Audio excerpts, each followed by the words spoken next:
It's a fun sight to watch teenage boys play around. Their energy, bliss, and innocence are highly contagious. However, this gruesome story of horror and injustice was horrifically the opposite.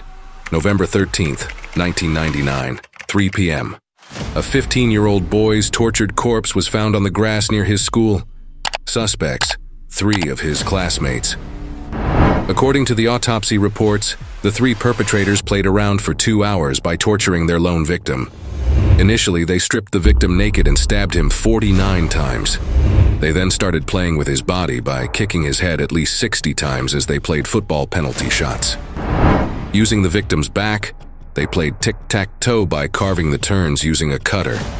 Ultimately, they attempted to cut the victim's ear using shattered vodka glasses as they sang the theme song of the movie Reservoir Dogs. This dreadful murder was eventually named congruently as the Reservoir Dogs murder, based on Quentin Tarantino's movie itself, where the perpetrator tortured his victim and cut their ear. Why would teenage boys suddenly turn into monsters and butcher their playmate? Today on Crime Diaries, we head to Liverpool, UK to explore the case of Michael Moss. Growing up in Liverpool, Michael Moss had a happy childhood and a keen interest in mechanics. Michael wasn't very academic, but he could take anything apart. He could take a bike apart and put it back together. He loved motorbikes, Michael's mother Liz said. Above all, Michael doted on his father. However, when Michael was just 11, his life was turned upside down as his dad passed away suddenly. Deeply affected by his father's death, Michael's behavior at school quickly became disruptive and he was excluded. From there, Michael started attending a pupil referral unit for children with special educational needs before moving into a children's home to give his mum a break. It was here in 1999 that Michael met his future killers, known bullies Alan Bentley, Mark McKeefrey, and Graham Neary. Despite keeping his distance from the boys, their friction started when Michael started dating Bentley's ex-girlfriend. At Bentley's birthday party, where he and his 2 accomplices went extremely drunk from illegally acquired alcohol, the murderers planned their crime. After watching Quentin Tarantino's infamous 1992 film, Reservoir Dogs, Bentley and his friends decided to exact their revenge. Taking advantage of Michael's passion for motoring, the gang enticed Michael out of the children's home where he was staying. They attracted him by promising that they would show him a motorbike. Sadly, Michael took the bait. He was just 15 years old when he was lured to his demise in a Liverpool park.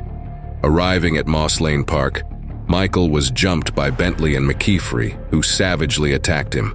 He was stabbed 49 times in the initial assault. After retreating and returning with Neary, the attack on Michael escalated. They took penalties with his head. They lined him up. They pretended they were playing football and they were taking penalties. They jumped off climbing frames, 2-footed onto his head. They cut his body beyond recognition in certain parts. They played games with his body. I can't, in my 27 years of being a cop, understand why anybody would jump 2-footed onto someone's head from a 6-foot playground, let alone scratch a game of noughts and crosses. After Michael died from the beating, the suspects tried to use glass shards from broken vodka bottles to cut Michael's ear. During all of these sickening assaults, the perpetrators were singing the Steelers' Wheel song as inspired by the film. Following the discovery of Michael's body, a murder investigation was launched. As Fletcher remembers, Michael's injuries were so severe that he was practically unrecognizable. I was handed a photograph of who we believed it could be. So I had that, and it was a full facial photograph, clear as day, a young boy called Michael Moss. And I can vividly remember holding that picture right next to the face, and there was no way from that picture you could identify that as Michael. Shortly after, Michael's body was formally identified by a member of staff from the children's home. Michael's mother, Liz, remembers the horror of being told what had happened to Michael by the police. She reacted in a way that you probably expect, just complete and utter anger, disbelief, didn't want to hear it, did everything she could not to hear it from us. Alan Bentley, Mark McKeefrey, and Graham Neary, all 16, were detained for killing Michael Moss. The three subjected their victim to sustained and appalling violence. The court heard that during the 2-hour attack, Bentley tried to slice off Michael's ear with the bottle in imitation of a scene from the film Reservoir Dogs, which he had seen and told friends he enjoyed. This tragedy sparked debates on whether underage citizens should have access to film materials that contain violence. David Alton, a campaigner against screen violence, demanded an overhaul of video censorship and distribution laws. These boys should never have seen this film in the first place. Detective Chief Inspector Bob Marsden, who led the inquiry, said Michael's injuries were the worst he had seen. He dismissed suggestions that the film had motivated the attack. There is a parallel with the film, but I think they would have killed Michael anyway. My personal feeling is that they got the taste for it and just did not know how to stop. The killers claimed that Michael had asked them to attack him so he could claim criminal compensation, which they could all share, and with which he could buy a motorbike. As the investigation progressed, the evidence against the main suspects, Bentley, McKeefrey, and Neary, quickly piled up. Before long, a guilt-stricken Neary turned himself in after confessing the murder to his mother, naming Bentley and McKeefrey in the process.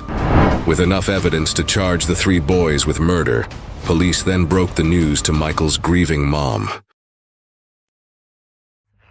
On July 26, 2000, a jury found Alan Bentley and Mark McKeefrey unanimously guilty of Michael Moss's murder, while Graham Neary was found guilty by a majority verdict.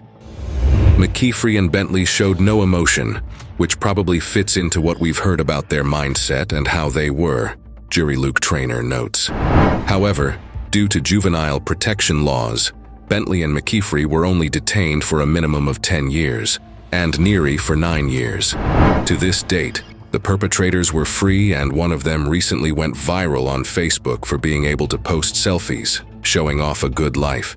The killers met their victim at a referral unit for disruptive children, which all four attended. None had any previous convictions, but McKeefrey and Bentley had been expelled from school for assaulting another boy on the field where Moss's body was found, though the attack was never reported to police, and Nearly had been cautioned and expelled for dishonesty. A fourth boy, who cannot be named for legal reasons, admitted a charge of violent disorder before Michael's death and received a 2-year supervision order. Michael's mother, Liz Moss, had said earlier that the defendants did not deserve the special trial arrangements. And I thought that was too lenient for what they'd done to my son. But it was the courts of human rights that's all they could give them, was a 10-year tariff because of their age. Mrs. Moss, 59, said she had suffered a mental breakdown, been hospitalized and diagnosed with post-traumatic stress disorder and depression. But her words have been to no avail. One by one, her son's killers have been released. Michael Moss's tragedy was proof that monsters live among us. No matter the size, gender, or age, never fully trust the people around you. Even teenagers can commit the most dreadful crimes against society. Laws also exist, but so does injustice. Unfortunately, Michael's case was no exception, and his murderers were set free. What are your thoughts about the case of Michael Moss? Tell us in the comments section. Also, make sure to like this video, subscribe to our channel, and hit the bell icon to get the latest updates. This has been Crime Diaries, and until next time, don't be another statistic.